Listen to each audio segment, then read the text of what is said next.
ಅಂಗಡಿಗೆ ನಾನು ಇಲ್ಲೇ ತಣ್ಣೀರದ ಹತ್ರ ಹಾಸನಲ್ಲಿರೋ ಅಂಗಡಿಗೆ ಬಂದಿದ್ದೆ.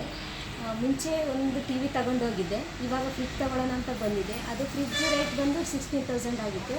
ಇಲ್ಲಿ ಒಂದು ಆಫರ್ ಇತ್ತು, 20,000 ನೀವೇನಾದರೂ ಪರ್ಚೇಸ್ ಮಾಡಿದರೆ ಸ್ಪಿನ್ ಆ್ಯಂಡ್ ವಿನ್ ಅಂತ ಇದೆ, ಹಬ್ಬದ ಪ್ರಯುಕ್ತ, ದಸರಾ ಪ್ರಯುಕ್ತ ಅಂತ ಹೇಳಿದರು. ಸರಿ ಅಂತ ನಾವು 20,000 ಅಮೌಂಟ್ವರೆಗೂ ಐಟಮ್ಸ್ನ ಪರ್ಚೇಸ್ ಮಾಡಿದ್ವಿ. ಸ್ಪಿನ್ ಆ್ಯಂಡ್ ವಿನ್ ಮಾಡಿದೆ.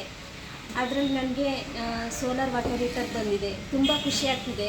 ನೀವು ನಿಮ್ಮ ಫ್ಯಾಮಿಲಿಯವರು ಬಂದು ಈ ಮಾಡ್ಕೊಳ್ಳಿ ಅಂತ ಹೇಳ್ತಿದ್ದೀನಿ.